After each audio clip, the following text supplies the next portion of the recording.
சுந்தருடைய பொண்ணுக்கு கல்வி உதவித்தொகை 3000 ரூபாய் தரப்படுகிறது.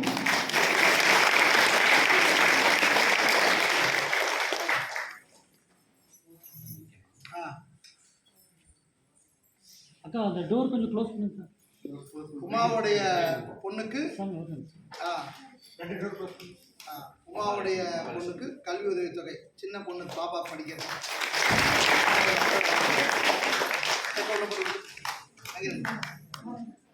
தரணிதரனுக்கு கல்வி உதவித்தொகை 3000 ரூபாய்.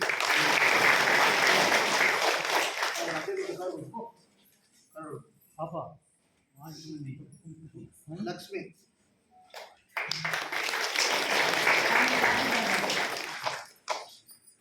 விஷ்ணு கல்வி உதவித்தொகை.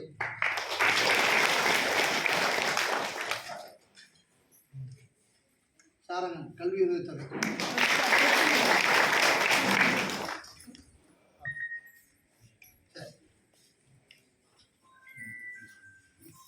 கடவுளை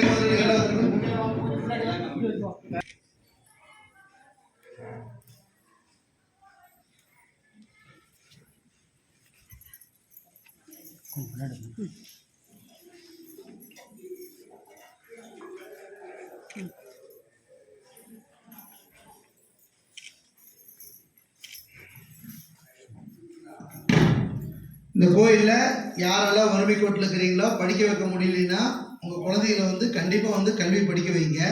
10வது வரைக்கும் கண்டிப்பாக படிச்சுக்கிட்டேன். நான் அவ்வளோதான் சொல்லுவேன். 10வதுக்கு மேலே வந்து அவங்களுடைய சூழ்நிலைகள் எல்லாம் பொறுத்துக்கலாம். 10வது வரைக்கும் கல்வி கண்டிப்பாக படிக்கணும். அதான் கற்றோருக்கு சென்றவெல்லாம் சிறப்பு. நல்லா 10வது படித்து முடிச்சுட்டு எங்கள் அம்மா அப்பா பேச்சு கேட்டு நான் எங்கள் வேலைக்கு போனோம், நகைக்கடை வேலை பழகணும். அதுக்கப்புறம் அந்த 10வது பாஸ் பண்ணியதுனால தான் இன்றைக்கி டாக்டருக்கு படித்து பாஸ் பண்ண முடிஞ்சுது. அதனால் 10வது கல்விங்கிறது மிக முக்கியம். அதை கண்டிப்பாக எல்லா குழந்தைகளும் கஷ்டப்பட்டால் படிச்சிடணும். அதுக்கப்புறம் வந்து அவங்க சூழ்நிலைகளை பொறுத்து நல்லா படிக்கணும். அதனால் குழந்தை நீங்கள் கொடுக்குற காணிக்கெல்லாம் பார்த்தீங்கன்னா எவ்வளோ உபயோகமாக போகுது.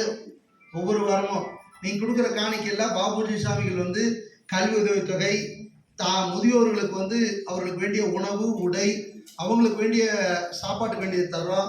இல்லாதவர்களுக்கு எல்லாத்துக்கும், ஏழை எளியவர்களுக்கெல்லாம் மாதம் ஒரு முறை வந்து அரிசி கொடுக்குற திட்டத்தை வச்சுருக்கேன். அவங்களுக்கெல்லாம் சாப்பாட்டுக்கு அரிசி தர்றோம், பருப்பு கொடுக்குறோம். அப்புறம் 2வது வந்து இந்த கோயில் மூலிமா வந்து 10,000 பேர்த்துக்கு டெய்லி வந்து ஒரு காலத்தில் நிலவேம்பு கசாயம் கொடுத்துருக்கோம்.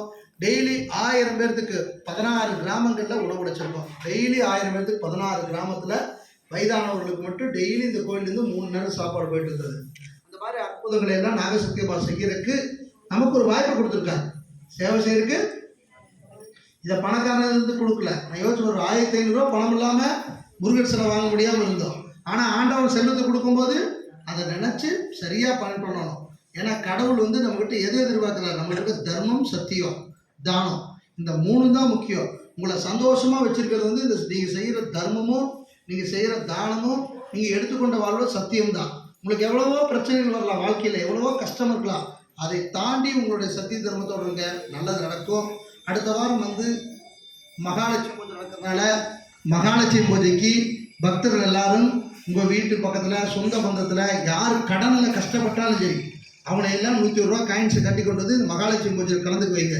எல்லாத்துக்கும் அம்மா மகாலட்சுமி அம்சத்தை அள்ளி தருவான். மகாலட்சுமி அம்சத்தை அள்ளி தருவான். அடுத்த வாரம் வந்து கேரளா செண்டை மேளத்தோட மிக பிரம்மாண்டமான பூஜை நடத்துகிறேன்.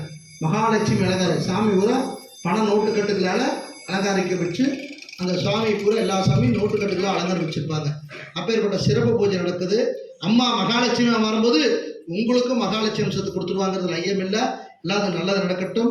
ஆடி வேள்வியில் இன்றைக்கு குழந்தைகளுக்கு சிறப்பு பூஜைகள் நடைபெற்றது. குழந்தைகள் எல்லாரும் போய் அம்மாவை நல்லா கும்பிட்டுங்க. பெண்கள் குழந்தை இல்லாதவங்களாம் அம்மாவை நல்லா கும்பிட்டுங்க. இப்போ அவனும் குழந்தையோடு இருக்கிறான் இல்லையா?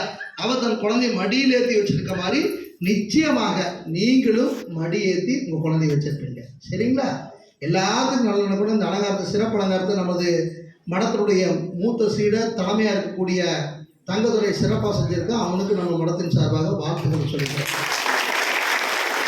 எனக்கு அதனால் மடத்தில் ஒரு 20 வருஷமாக சிஷியனே கூடயே இருக்கிறான். எத்தனையோ சிஷியர்கள் வருவாங்க போவாங்க, எல்லாம் வருவானுங்க போவாங்க. ஒரு வருஷம் 2 வருஷம் டைம் எல்லாம் இருப்பாங்க. ஏதோ ஒரு வழியில் அவங்க அம்மா அப்பா தொடர்ந்து கூப்பிட்டு போயிடுவாங்க. ஏன்னா ஆன்மீகத்தை எல்லாரும் கற்றுக்க முடியாது. ஆன்மீகம் நீ நினைக்கிற மாதிரி கிடையாது. எங்கள் அப்பாலாம் நான் ஆன்மீகத்தை கொண்டு நடக்கும் போது சொல்கிறார், சரி ஆண்டவனே கூப்பிட்டுருக்கும் போது இதை விட வாய்ப்பு வேறு எதுவும் கிடைக்காது, போயிட்டு வா அப்படின்னு சொல்லி அனுப்பிச்சி வச்சாங்க. எங்கள் அம்மா அப்பா அனுப்பிச்சி வச்சிட்டாங்க. ஆனால் எல்லா வீட்லேயும் அப்படி தன் மகனை வந்து 100 பேருக்கு சேவை செய்யணும்னு அனுப்ப மாட்டாங்க. நாம் சம்பாதிக்கட்டும், நம்ம குழந்தை குட்டியில் போட்டுட்டு கல்யாணம் பண்ணிட்டு நல்லபடியாக கல்யாணம் பண்ணி வைக்கிற கொண்டாடி குழந்தைட்டு விடலாம். இதுதான் பிறப்பு. இந்த தாவர சங்கமத்துக்குள்ளாரே நீங்கள் வாழ்றீங்க. அதை தாண்டி ஆன்மீகத்தில் யார் இருக்கிறாங்களோ அவங்க தான் கடவுளான பாடுறோம். இப்போ எல்லாரும் என் காலில் விழுவுறீங்க, எல்லாரும் என் போட்டோ வச்சு கும்பிட்றீங்க இல்லையா? பொட்டு வச்சு உங்கள் போட்டோ வேற வச்சு பொட்டு வச்சு கும்பிட முடியுமா? இந்த ஆன்மீகத்துக்குள்ளார போயாச்சுன்னா எல்லாத்தையும் கடந்துடுறோம். எல்லாத்தையும் கடந்து ஒருத்தர் உள்ள போய் பார்க்குறோம். அவர் பேர் தான் கடவுள். எல்லாத்தையும் கடந்துடும். பாசம், பந்தம், பணம், நோய் எல்லாத்தையும் நான் கடந்துட்டேன். எந்த வித பாச பந்தத்துக்கு நான் வச்சுக்கிறது கிடையாது. எந்த விதத்துலையும் இங்கே யாருக்கும் முக்கியத்துவம் கிடையாது. யாருக்கும் முக்கியத்துவம் கிடையாது. இங்கே வந்து ஆண்டவர் ஒருத்தருக்கு தான் முக்கியத்துவம். அந்த மாதிரி நீங்கள் வாழ்க்கையில் எல்லாம் வாழுங்க. உங்களுக்கு எல்லாம் நல்லது நடக்கும்னு சொல்லி நாகசக்தியமார்களால் உங்கள் வாழ்வு சிறப்பாக இருக்கட்டும். உங்களுக்கும் அந்த ஆதிவராசக்தி அருள் கிடைக்கட்டும். ஓம் சக்தி, ஓம் சக்தி, ஓம் சக்தி.